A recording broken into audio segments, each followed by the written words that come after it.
नमस्कार। जैसा कि आप सभी जानते ही हैं, सावन का महीना बहुत जल्दी शुरू होने वाला है और सावन का महीना भगवान भोलेनाथ की पूजा के लिए विशेष महत्व रखता है। भगवान भोलेनाथ के भक्तजन पूरे सावन के महीने भगवान भोलेनाथ की पूजा अर्चना करते हैं और जिसमें कि सोमवार का जो दिन होता है इसका तो अपने आप में ही बहुत बड़ा महत्व है।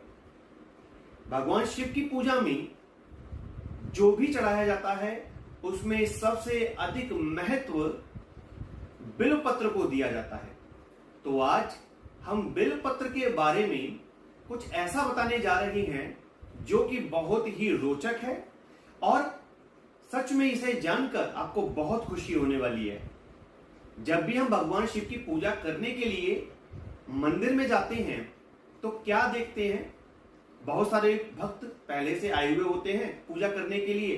सभी के पास भगवान शिव की पूजा के लिए पूजन सामग्री होती है जिसमें कि बिल्वपत्र भी होते हैं, लेकिन किसी कारणवश हमारे पास बिल्वपत्र नहीं होते और हम वहां खड़े खड़े यही सोचते रहते हैं कि काश हमारे पास भी बिल्वपत्र होते या हमें भी बिल्वपत्र मिल जाते तो भगवान शिव की पूजा थोड़ी अच्छी तरीके से हो जाती।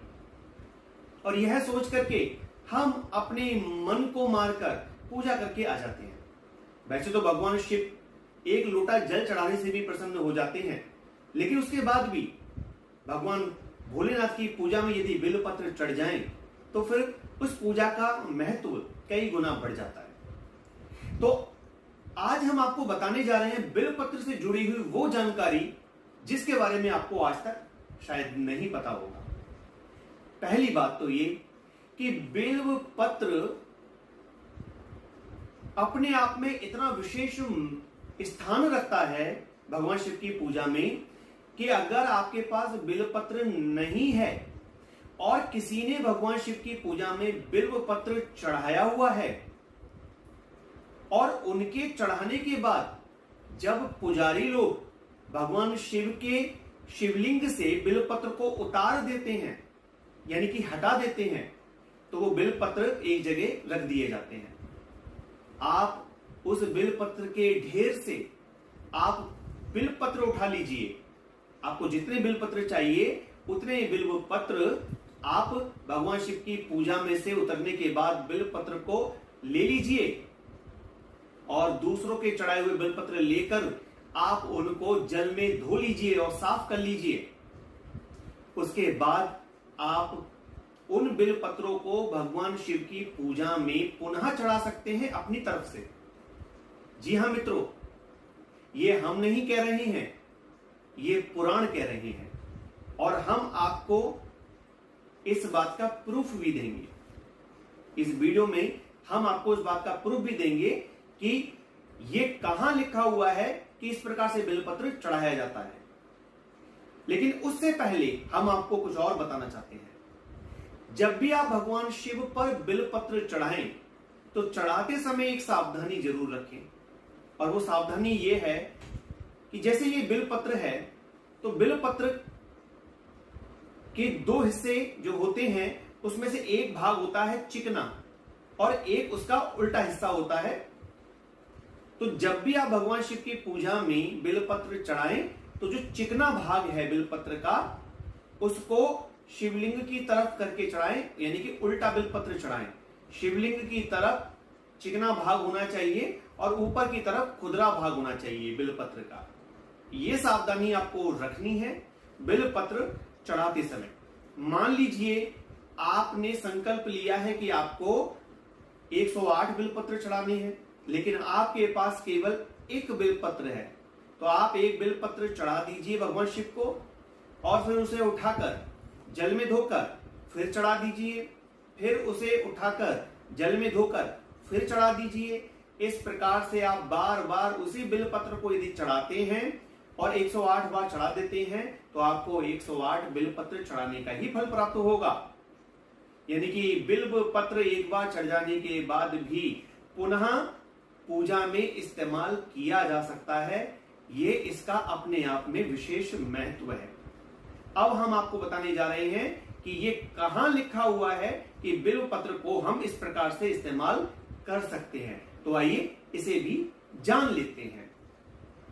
अब हम आपको बताते हैं कि बिलपत्र को धोकर बार बार इस्तेमाल किया जाना चाहिए कि नहीं, ये कहाँ लिख रहा है।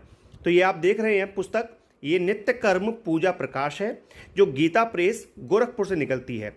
इनकी जो पुस्तकें निकलती हैं, ये पुस्तकें ऐसे ही नहीं लिखते, ऐसे नहीं छापते, ये उदाहरण के साथ कि कहाँ से इन्होंने ये लिया है।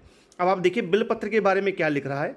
बिलपत्र तोड़ने का निषिद्ध काल: चतुर्थी, अष्टमी, नवमी, चतुर्दशी और अमावस्या तिथि को, संक्रांति के समय और सोमवार को बिलपत्र ना तोड़ें। इन्होंने यहाँ पर तोड़े पे 2 लिख रहा है, तो इन्होंने यहाँ पर लिखा है दूसरे नंबर पर कि ये लिंग पुराण से श्लोक यहाँ पर है, लिंग पुराण में ऐसा लिखा हुआ है, वर्णित है, ठीक है ना। दूसरा लिखा है, किंतु बिलपत्र शंकर जी को बहुत प्रिय है, अतः निषिद्ध समय में पहले दिन का रखा बिलपत्र चढ़ाना चाहिए, यानी कि पहले से तोड़ लीजिए, शंकर जी को बहुत प्रिय है इसलिए, ठीक है। उसके बाद शास्त्र ने तो यहाँ तक कहा है कि यदि नूतन यानी कि नया बिलपत्र ना मिल सके तो चढ़ाए हुए बिलपत्र को ही धोकर बार बार चढ़ाता रहे। ये यहाँ पर देखिए लिखा है, वहाँ पर 3 लिख रहा है ऊपर, तो यहाँ पर इन्होंने जो दिया है ये स्कंद पुराण का और आचार्येंद्र का इन्होंने यहाँ पर रेफरेंस दिया है। यहाँ पर श्लोक लिखा हुआ है पूरा का पूरा, आप ये देखिए कि अर्पितान्यपि बिलवानी प्रक्षाल्यापि पुनः पुनः शंकरा यार्पणानि ना नवानी यदि क्वाचित, ठीक है ना। ये इन्होंने श्लोक दिया है और यहाँ पे स्कंद पुराण का रेफरेंस दिया है और आचार्येंद्र का इन्होंने यहाँ पर रेफरेंस दिया है। प्रश्न नंबर भी इन्होंने दिया है यहाँ पर 165, ठीक है ना। तो इस प्रकार से ये वीडियो आपके बहुत जो है काम आएगी। इस वीडियो को ज़्यादा से ज़्यादा लोगों तक पहुंचाइए ताकि उनको भी ये जानकारी मिल सके और वह भी भगवान शिव की पूजा में पुण्य अर्जित कर सकें। मित्रों, आपको वीडियो कैसा लगा कमेंट के माध्यम से बताइएगा और कमेंट में जाके ओम नमः शिवाय जरूर लिखिएगा। और आज से पहले आपको ये जानकारी थी या नहीं थी, ये हमें जरूर बताइएगा। तो ऐसी रोचक जानकारियाँ प्राप्त करने के लिए हमारे साथ जुड़े रहिए और इस वीडियो को लाइक कीजिए और देखते रहिए JDJ एस्ट्रोलॉजी यानी जीवन दर्पण ज्योतिष।